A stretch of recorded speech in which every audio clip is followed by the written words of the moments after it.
бабам үйретеді. Атаға сол үйретті. Атама сол үйретеді. Содан жаңағы мен Сақыманға кетіп бара жатырмын.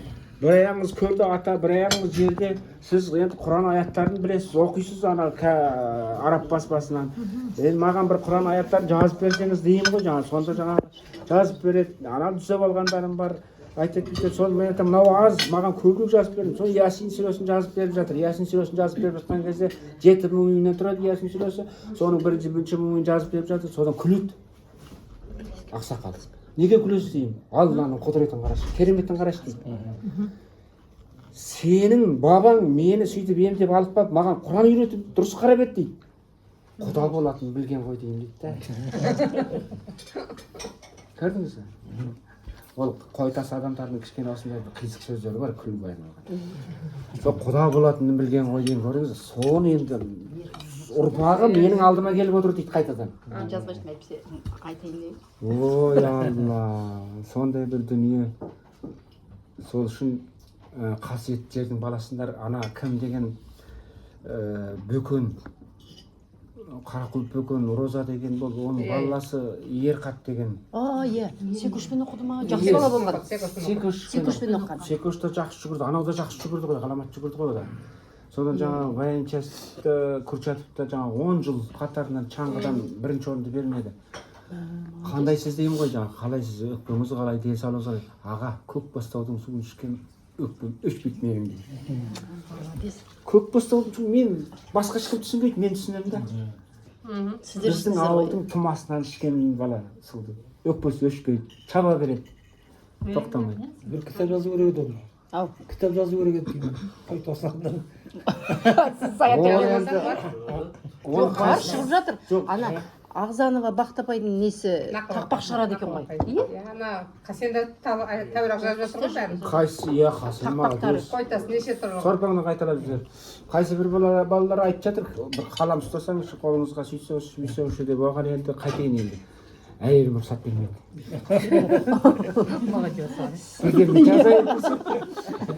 Бірдеңе жазайын десем, қалам таппай қалам. Мен апарып берейінші, қанша штук керек сізге? Упаковкасымен. Бітіп қалады. Жазбай қалады десеңізші. Қаламыңыздың несі кеппей тұрғанда не дейсің сен? Мен айтпесе ана екінші қызым жазады. Ана санда 1-4 жыл тақпақ жазып қоятыным бар. Соны киіп қалғанда сыйпалақтап жүгіріп қаласың да. Жоқ. Өшесің. Мен кетіп қалады десеңіз шабытым. Ручка тапқанша. Уже ана 4 жолдың 2 жолы жоғалып кетеді ғой. Қалыңыз.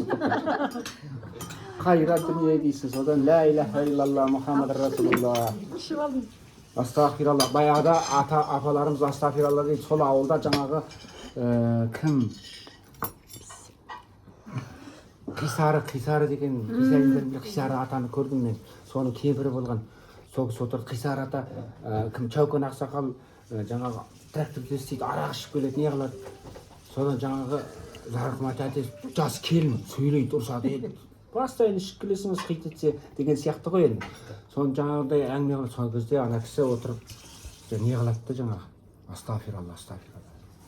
Тек бүйтіп айтпа. Астағфиралла. Үнемі астағфиралла деп отыр. Не деген тақуа кісілер деймін да сонда. О астағфиралла деген сөздің немен екенін білмейді екенбіз ол кезде. Баламыз ғой. Ана кісі астағфиралла деп отырады. Әйел адам, үлкен апа бір ауыз артық сөз сөйлемейді. Сөйтсек, Алла кесір біз. Деп отыр екен, кесір біз.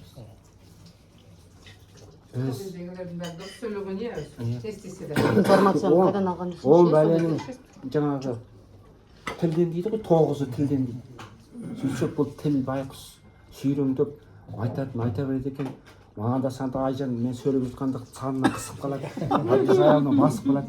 Мен разносқа кеткен кезде білмей қалады екен, не айтып кетті, не қойғанын.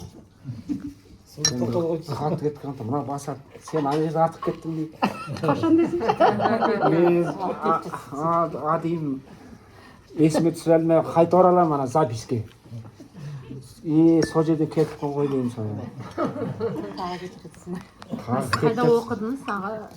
Ясинді, бәрін қалай жаттадыңыз солай? Жамайды ғой енді, атқа жаттаттым. Жоқ, иә, жаттатты. Ары қарай енді сіз ұмытып қаласыз. бәрібір қалай өзіңіз соны жаттап алдыңыз? Сіз прям көп оқисыз. мынандай дүние. Жоқ, Басын әсерлі ғана оқиды білмеймін. екенсіз. Енді Әсерлі басын оқығанда Иә, күліп. күшті оқиды. Жоқ, мынандай дүние. Сынып қалады. Қазір айтайын мен сізге. Мына дүнияуи деген бар. Адамзат баласы екіге бөлінеді екен. Оның жаңағы көру қабілеті, есту қабілеті, сөйлеуі, жүруі, ұстауы, әжетханаға баруы, еркек пен әйел бәрі сыртқы дүние дейді жаңағы. Уақытша дейді. Кетеді дейді, шегі бар дейді бұның. Ішкі дүние бар дейді. Иманың, жүрегің, оразың, сенің намазың.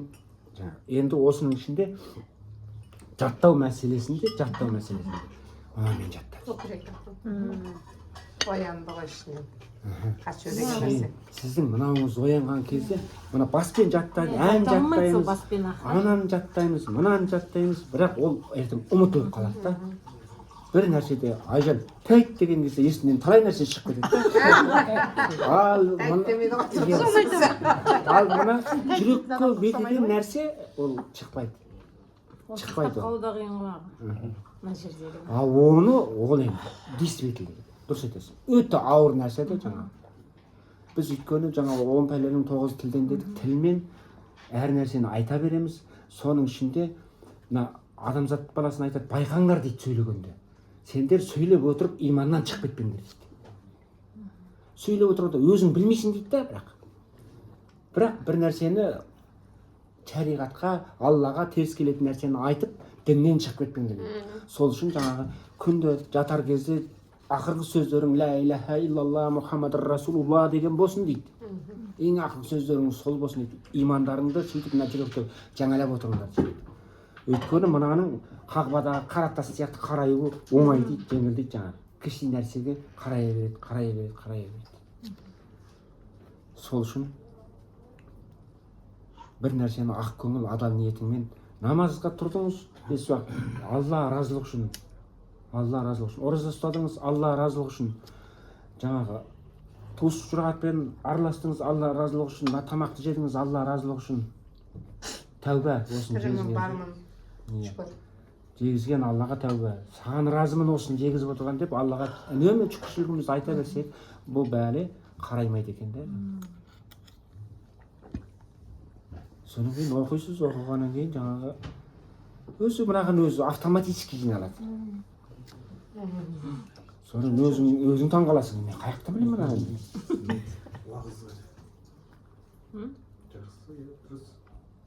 Сабақты жақсы оқасыз ғой.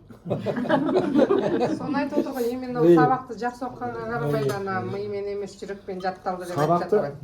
Сабақты кішкене кезде жақсы оқыдық.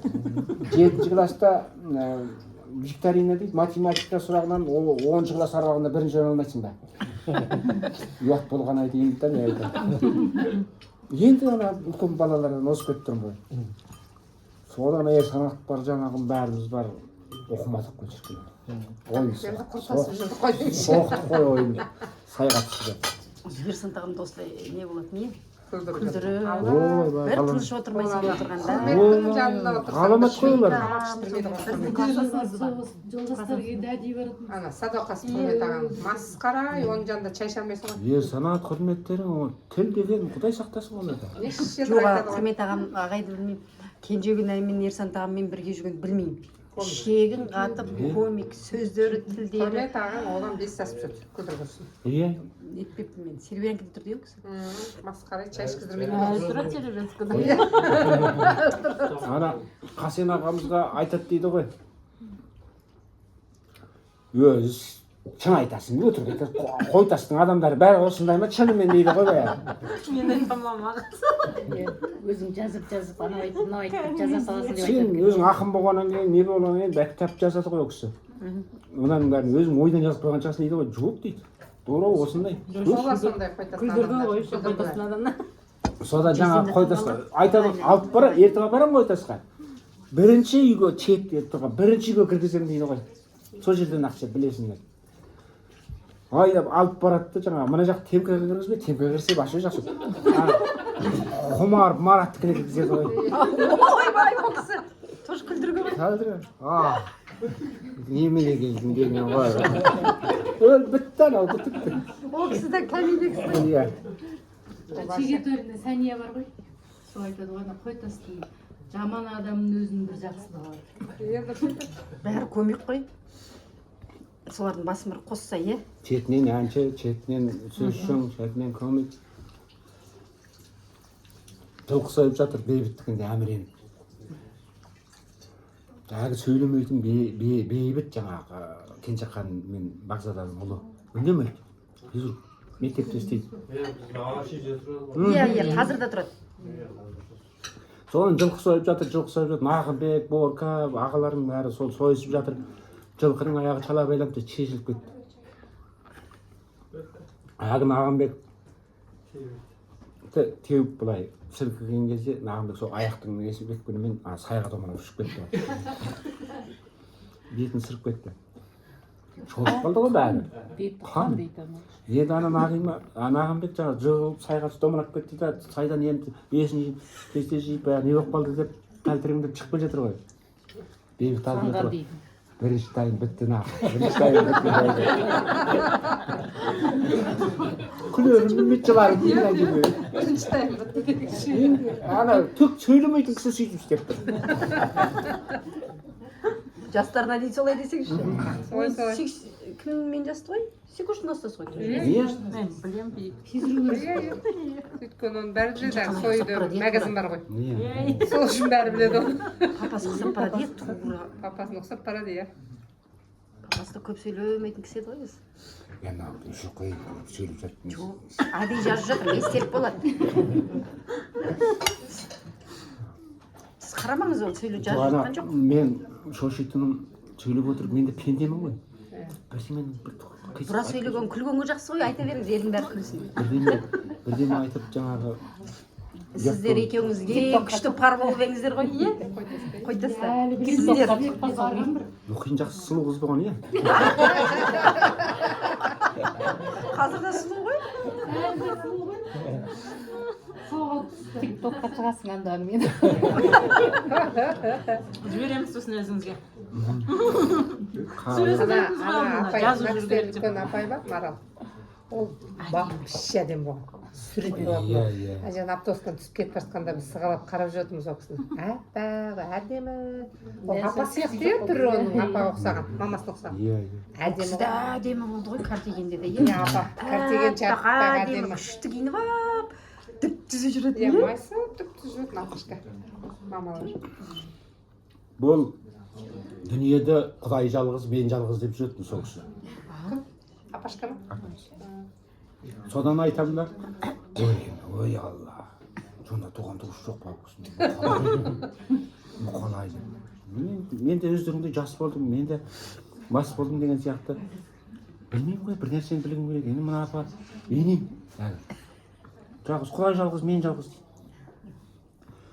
Сөйтіп жүрсе, 1986 жылы қайтыс болыпты әкесі. Ол ана таудың теріскей бетінде енем жүрсе, ар жақ бетінде әкесі жүріпті. Құдай жалғыз, мен жалғыз. Білмеген таппаған, е? Ол әкесінен. 6 ұл 2 қыз бар екен.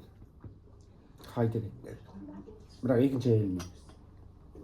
Қытайға өтіп кеткен ғой, кезінде әкесі алып кеткен ғой. Әкесі 3 жылменен Қытайға өтіп кеткен. Қызыл шығады, баламды қызыл алады деген сондай не анау ол Қытайға кеткендегі мәселе жаңағы ағайын руымен кетті ғой.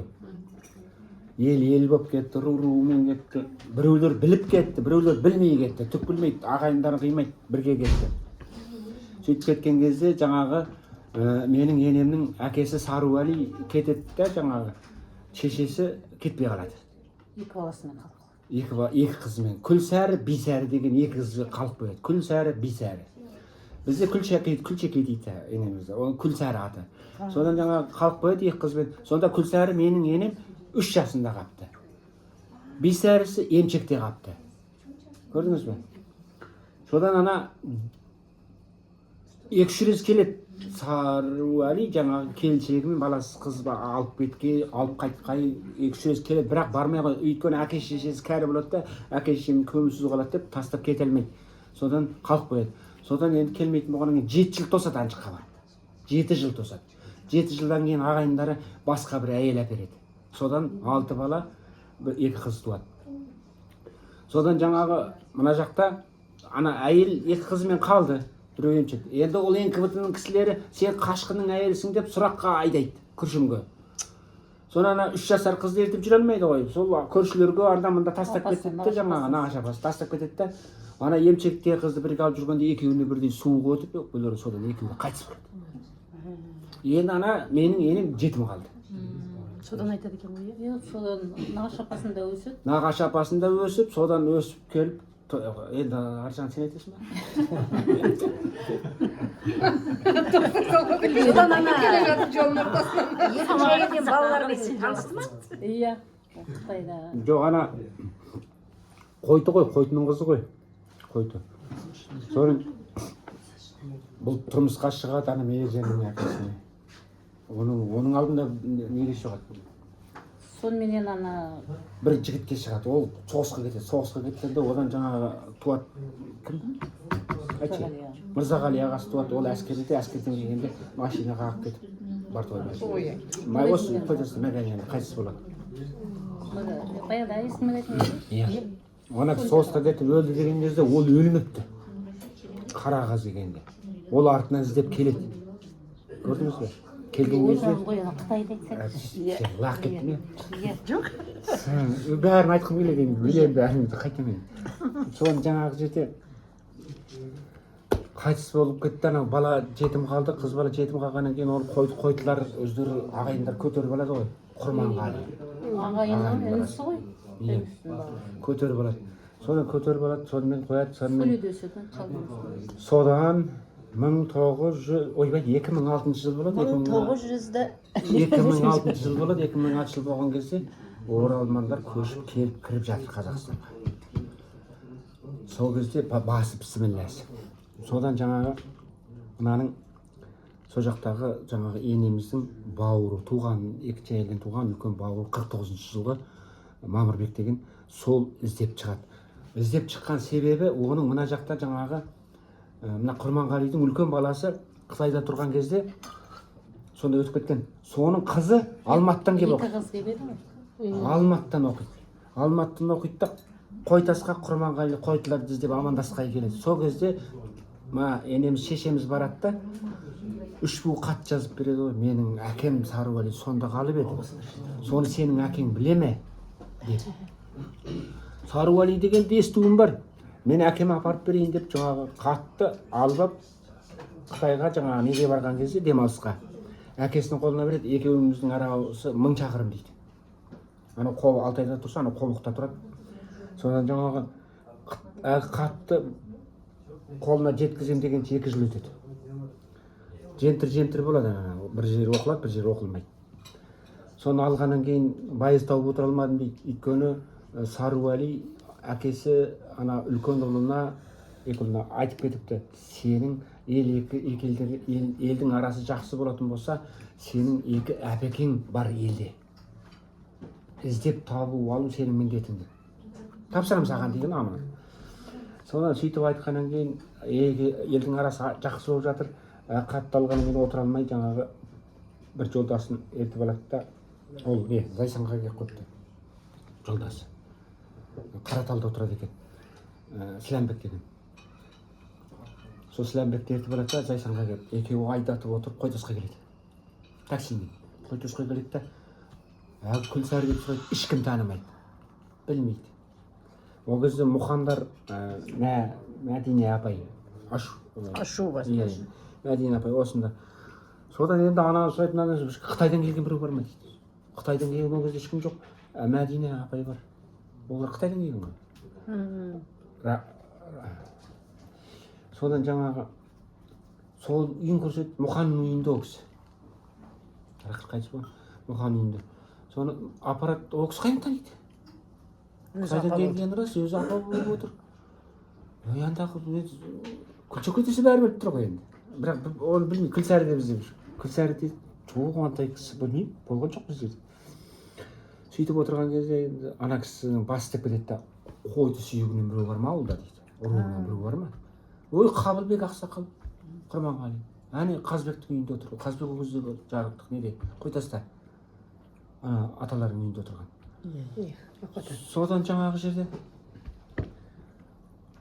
Мәшін тамызда Мұқан көрсетіп жібереді Қазбектің үйіне. Қазбектің үйіне келеді, келсе жаңағы Қазбектің бала шағасы жүр, Қазбектер жүр. Ақсақал қайда? Көрші еркештікіне шай ішуге кіріп кеткен. Шақырыңдар дейді. Содан еркештікіне шығады. Қабылбектер екеуі бірін-бірі көрмеген кісілер. Көрмеген. Вообще өмірде бірінші рет көріп тұр. Сол келіп тұрып Қабылбек ана Мамырбекке айтады дейді ғой. Оқассың ба? Сен оқассың ба деп. Омарсың ба? Оқысап тұр қойсың. Анаған айтады дейді, сен сарыуәлисің ба? Сыдықсың ба? Сыдықсың ба деп айтады. Үлкен Көрмеген кісілер бірін-бірі. Вообще білмейді. үлкен атасына ұқсайды екеуі де. Арғы аталарын айтып тұрды екен бір-біріне.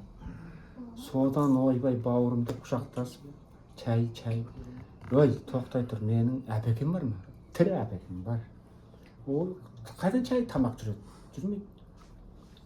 Екеуі менің шешеммен енем екеуі есік алдында жүреді. Машинеге келіп тоқтай қалады, бөтен кісілер үйде түскен кезде жаңа әпекемді бірден танып қойдым дейді. Әпекем сойып қаптақ қойған әкем екен дейді. Содан танып қойдым дейді. Содан келіп құшақтасып, енді осы жерге дейін айтайын, ар жағы ұзақ әңгіме күтеді. Вообще ол қай жыл? Ол қай жыл? 2006. Алты ғой, мына кісілер көшпей тұрған кез ғой. Бертін екен. Біз мамдар көш кеткен кез ғой содан. 2006. Соны көріп кетті, иә? Иә, Сол содан кезде ғой кейін енді граница ашылған кезде Иә, как раз. шал нешеге кетті, әйелімен кетіп кетті, 68 жыл келіншегімен, екі баласымен кетіп кетті. Бәрі келіп Бірақ кетті. таппаған, иә? Таппай кете берген. Жоқ, содан кейін келіп кеткен ғой. Тапқаннан Қайта кейін. іздеген іздемесе таба алмайды. Иә, мамам енді әпекеміз аман есен екен деп сонымен келіп өзінің бала шағасымен әйелі де кетіп кетті. Оның келесі жылында інісі әйелімен келді. Соныменен осылай келген сайын інімді әкелемін, таныстырамын деп сөйткен ғой. Сонымен біз осылай көшіп кеттік. Өте грамотный кісі. Қытай жалғыз қалды ғой. Қытайлар жасырады, сөзіңді көрейін, бәйбіше, кешіресіз. Не деген уважение. Қытайды ханзу дейді. Қытай десе қара шаштылар деген мағына береді дей ма бір? Сондай бір жаман мағына береді дейді, ханзу деп айтады. Ханзу деп айтса жақсы сөйлеседі дейді жаңағы. Содан жаңағы ханзудың ішінде жаңағы әңгіме шын кісілер. Мына бала кім? Қайтты дедім? Иә, бұл Арманның келіні. Арманның келіні? Жаңағы Бега не бақытты болыңдар әкем жаңағы. Ғұмыр жастары ұзақ болсын. Ол дочамыз біздің. Сол келіншегі. Жақсы. Георгиевканың қызы бұл кісі. Георгиевка, ал Бегал балам, жақсы аман бол. Беко жақсы сау бол. Мен кішігімде барғам үйлеріңе. Мен Георгиевка қыз деп бардым ғой. Барғам мен. Сонда кіші болатын. Сондай.